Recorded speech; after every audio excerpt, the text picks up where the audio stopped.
Saint Yakobaya Syrian ഇടവകയിലെ ഹെബ്രോനിയൻ യൂണിറ്റിന്റെ എല്ലാവിധമായ ക്രിസ്തുമസ് മംഗളാശംസകളും പുതുവത്സര ആശംസകളും ഏവർക്ക് നേർന്നുകൊണ്ട് നമുക്കൊരു ഗാനം ആലപിക്കാം.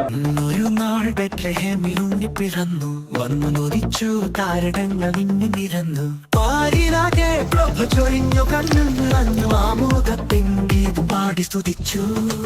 യേശു പിറന്നു, ഉണ്ണി യേശു പിറന്നു, പുൽക്കൂട്ടിൽ ദൈവത്തിൻ ഉണ്ണി പിറന്നു. യേശു പിറന്നു,